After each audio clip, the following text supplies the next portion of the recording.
जो शाकाहारी मांसाहारी उनके बीच में सदाबहार डिबेट ये है कि मनुष्य को मांस खाना चाहिए या नहीं। और जो प्रचंड शाकाहारी हैं उनका मानना है कि मनुष्य की जैविक संरचना ऐसी है ही नहीं कि वो मांस खाए। तो पता नहीं कहाँ से व्याख्या रहती है कि उसके दांत इस प्रकार के नहीं है, उसका ये इस प्रकार का नहीं है, जैसे दांत चाहिए मांसाहार के लिए वैसे दांत है ही नहीं हमारे पास, तो आदि आदि आदि। और मांसाहारी इसी बीच में एक मुर्गा और खा लेता है, फिर बोलता है कि तुम कह रहे हो दांत नहीं है, मैंने एक और खा लिया, रोज खा रहा हूँ ये करके, तो तुम कह रहे हो दांत नहीं है।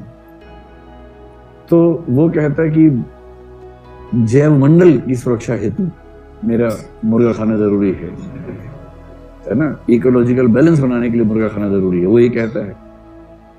तो सवाल उठता है, और इवोल्यूशन के लोग जो डार्विन की परंपरा वाले हैं वो कहते हैं कि देखो ये जो दया का भाव मन में आता है ना, ये बेकार का भाव है। आपके मन में दया का भाव आ रहा है, ये भाव भी ऐसे ही नहीं आ रहा है, आपको ईश्वर ने ऐसा बनाया है कि आपको दया आ जाती है, इतना ही मामला है ना, आपके चाहने से नहीं आ रहा है, आ जाता है। खून खराबा देखते हैं दया का भाव आ जाता है, सामान्य सी बात है। लेकिन भाई प्रकृति ईश्वर की भाषा है, ईश्वर ने खुद को अनुपस्थित कर लिया, ईश्वर ने सिस्टम बनाया और सिस्टम ऐसा बनाया जो अपने आप में स्वचालित है, ऑटोमेटेड है। तो ईश्वर क्या चाहता है इसके लिए समझना होगा कि ईश्वर ने अपने सिस्टम में कौन से नियम इंड्यूस किए। और प्रकृति का नियम तो बड़ा सिंपल से है। मछलियों के जगत का नियम देखिए क्या है, उसको बोलते हैं मत्स्य न्याय। मत्स्य न्याय बोलते हैं। इसके लिए अंग्रेजी में जो शब्द है वो है survival of the fittest. Survival of the fittest किसका विचार माना जाता है? डार्विन का। तो जिसको डार्विन ने कहा सर्वाइवल ऑफ द फिटेस्ट, उसको भारतीय परंपरा में कहा गया मत्स्य न्याय। और मत्स्य न्याय क्या है? मत्स्य न्याय का मतलब जो मछलियों का न्याय है। और मछलियों की दुनिया में न्याय क्या है कि बड़ी मछली छोटी मछली को खा जाती है। मछली अगर आपके पास बड़ा सा एक्वेरियम कहीं हो, बड़ा सा एक्वेरियम, छोटा नहीं, छोटे में तो परिचय हो जाता है आपस में, बड़ा सा एक्वेरियम हो, वहां आप देखेंगे बड़ा खराब लगता है। जैसे एक छोटी सी मछली पैदा हुई, छोटी सी है, बेचारी आंख मटक मटक के देख रही है, आसपास दुनिया देखना चाह रही है, बड़ी क्यूट होती है मछलियां तो, छोटी छोटी सी एकदम, उसके पंख भी रंग बिरंगे से फैल रहे हैं, ऐसे भी नहीं एकदम ताजा ताजा मछली पैदा हुई है। और वो पहली बार दुनिया देखने के लिए आंख खोल के देख रही है, इधर देखा आंटी आ रही है, अंकल आ रहे हैं, ऐसे करके देख रही है। इतने में एक बड़ी सी आंटी आती है, बड़ा सा अंकल आता है, गप से खा जाता है उसको। और वो बेचारा छोटी सी मछली तड़पती रहती है, लेकिन उसको बचने का स्कोप नहीं है, क्योंकि समाज का नियम यही है, इसको बोलते हैं मत्स्य न्याय। और संस्कृत में कथन है, जीवो जीवस्य भोजनम। जीव ही जीव का भोजन है, जीव ही जीव आधार। जीवन टिका हुआ है जीवों के आधार पर ही, तो ये सब तो होगा ही होगा। अगर प्रकृति या ईश्वर अपने स्वभाव में शाकाहारी होता तो वो ऐसी व्यवस्था कर देता कि टाइगर है, उसके लिए भी कुछ फल बना देता, पेड़ पे टंगे होते हैं, टाइगर को भूख लगी, फिर चढ़ा पेड़ के ऊपर, 2 फल खाए, वापस आ गया। हिरण आराम से घूमते बेचारे। हिरणों के जीवन का सबसे बड़ा संकट है कि टाइगर आसपास है, शेर आसपास से कब आ जाएगा, शिकार कर लेगा। इसका मतलब मांसाहारी कह सकते हैं कि प्रकृति का नियम तो यही है कि ताकतवर जीव कमजोर जीव को खा जाता है। मनुष्य सबसे ताकतवर है, इसलिए अगर मनुष्य बाकी जीवों को खा जाता है तो उसमें क्या बुरी बात है। कल एक रिसर्च, मेरा छोटा सा बेटा जो है ना, वो तो अर्ध मांसाहारी है, बीच बीच में मौसमी तरीके से वो शाकाहारी मांसाहारी होता रहता है। जब उसको लगता है बाप को पटाना है तो बोलता है पापा मैं आज से नॉनवेज नहीं खाऊंगा। मैं ठीक है भाई, फिर मांग लेता है कुछ, मुझे घड़ी दिलवा दो, जूता दिलवा दो, कुछ दिलवा दो, जैसे मिल जाता है फिर मांसाहारी हो जाता है वापस उस समय। तो कल उसने मुझे बताया, रिसर्च करके कहीं से ढूंढ के लाया होगा पता नहीं, बोला कि पापा जिस स्पीड से इंसान बाकी एनिमल्स को मार रहा है, अगर उस स्पीड को मतलब अनकंट्रोल छोड़ दिया जाए और यदि उस स्पीड से मनुष्यों को मारना शुरू कर दिया जाए तो 19 डेज में दुनिया से सारे मनुष्य खत्म हो जाएंगे। जिस गति से मनुष्य बाकी स्पीशीज को मारता है, उस गति से यदि मनुष्यों को मारने लगे 19 दिन में दुनिया खत्म हो जाएगी। ये स्पीड है मारने की। तो मैंने उससे कहा थोड़ी तुम कम कर लो भाई, शायद 19 दिन हो जाए, थोड़ा कुछ तो। हालांकि वो तो बहुत कम गाता है, पर मैं बीच में उसको टोकता रहता हूँ ताकि उसको समझ में आए।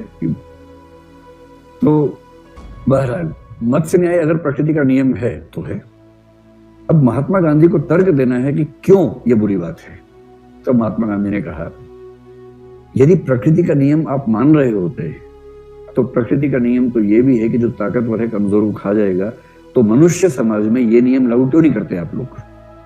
क्यों परिवार बनाया है, क्यों सरकारें बनाई हैं, क्यों सुरक्षा के तंत्र बनाए हैं? वो तो प्रकृति का नियम नहीं है। और आजकल फेमिनिस्ट लोग यहाँ तक कहने लगे कि अगर जैसे पुरुष बोलते हैं कि प्रकृति ने ही मनुष्य को, पुरुष और नारी को भिन्न भिन्न बनाया है, इसलिए प्रकृति के अनुसार चलेंगे और प्रकृति पुरुष को ऐसा बनाती है, स्त्री को ऐसा बनाती है। फेमिनिस्ट कहते हैं प्रकृति का इतना ही सम्मान करना है तो सबसे पहले 4 पैर पे चलो, क्योंकि प्रकृति ने 4 पैर पे बनाया था। 4 से 2 पे जो आए हो वो प्राकृतिक बात नहीं, वो प्रकृति के विरुद्ध बात है। और इसलिए मनुष्य अकेली स्पीशीज है जिसकी कमर में दर्द होता है, पीठ में दर्द होता है, क्योंकि बनाया था ऐसे, हो गया ऐसे। तो पीठ बेचारी संभाल नहीं पाती, वजन ज्यादा पीठ पे आ जाता है, वरना तो कैसे संभाले उस वजन को। तो गांधी जी भी कह रहे हैं कि प्रकृति का तर्क मत दो, मनुष्य प्रकृति से अगर ऊंचा है तो उसके नैतिक नियम भी प्रकृति से ऊंचे होने चाहिए। यदि हिंसा पशुओं के जगत का नियम है तो अहिंसा मनुष्य के जगत का प्राकृतिक नियम है। और जो मनुष्य कायदे से मनुष्य हो जाता है वो अहिंसक हो जाता है, और जो मनुष्य हिंसक है वो भी मनुष्य हो तो गया है, किंतु पार्श्विक स्तर पर जो नियम चलते हैं उन नियमों की हद से बाहर निकल नहीं पाया है। सोचो कैसा गंदा स्वभाव बन जाता है, दूसरे का मांस भक्षण कर रहे हैं। मतलब आप थोड़ी देर विचार करके सोचो, अपने कभी ऐसे काट के देखो दांत से कैसा लगता है। और वह बिल्कुल जैसा आपको अपना शरीर प्रिय है ऐसे ही नाली के कीड़ा को अपना शरीर प्रिय। महाभारत में एक प्रसंग आता है, एक नाली का कीड़ा, भगवान व्यास देव जी का प्रसंग है। वो बड़ी शीघ्रता से रास्ते से जा रहा था, तो भगवान श्री कृष्ण द्वैपायन व्यास जी तो भगवान के ही अवतार, सब भाषाएं, सब विद्याएं, सब कलाओं में निपुण है। तो उन्होंने कीड़ा को अपनी भाषा से बताया, तू इतनी तीव्रता से क्यों जा रहा है? तो उनका घर घर करती हुई देखो ये गाड़ी आ रही, बैलगाड़ी, अगर मैं पार नहीं हुआ तो मैं दब जाऊंगा, मर जाऊंगा। बोले नाली के कीड़े हो, मर जाओगे तो और योनि प्राप्त होगी। बोले महाराज आपको सुनकर आश्चर्य होगा, जो आपको अपने व्यास शरीर से प्रेम है ना, वही मुझे अपने कीड़े के शरीर से प्रेम है। सबको शरीर प्रिय होता है। अब सोचो आप, आपके शरीर में जैसे प्रियता ऐसे उन जीवों के शरीर में प्रियता है, और आप उनको काट करके उनका मांस खाते हो। आप क्या हो? क्या हो?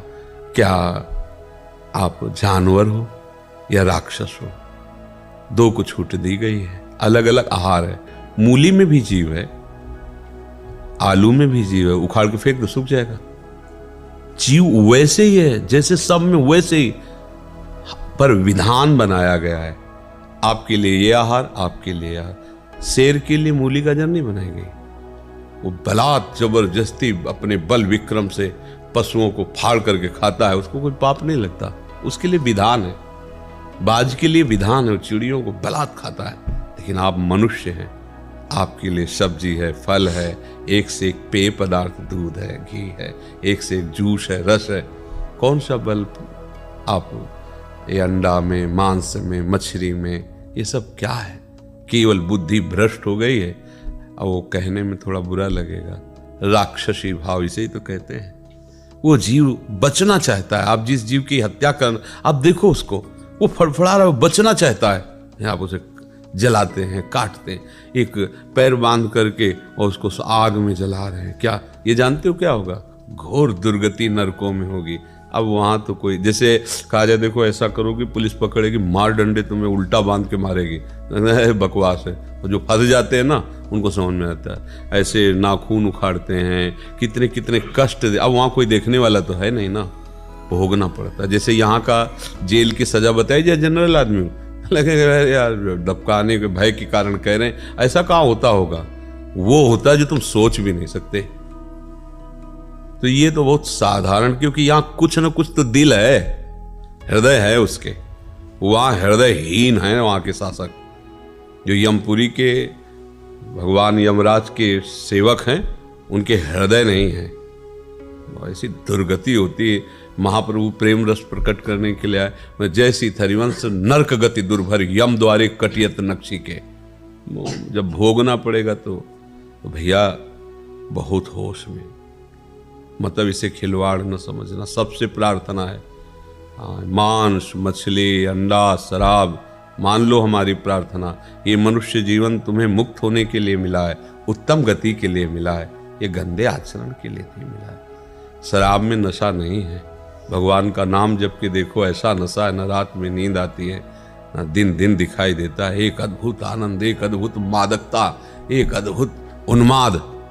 शराब में क्या है, पिए हो पड़े पड़े नालियों में ऐसे वैसे गाली कर देते हो, जिनको अपमान नहीं करना चाहिए उनका अपमान करते हो, पैसा खर्चा करते हो, शरीर नष्ट करते हो, धर्म नष्ट कर। किस तरह का लाभ शराब में हमें कोई बता दे। वैज्ञानिक से पूछ लो, किसी डॉक्टर से पूछ लो, किसी, या तुम अपनी छाती से पूछ लो कि तुम्हें क्या लाभ मिलता है। मूर्खता, विनाश, अपवित्रता, अधर्म, इसके सिवा किसी को मदिरा पीने से कोई भी लाभ मिल जाए तुम्हें बताओ। साधु महात्मा नमक रोटी खा के साधारण जीवन जी के ऐसे परमात्मा को प्राप्त, तो तुम उनके बच्चे नहीं हो क्या?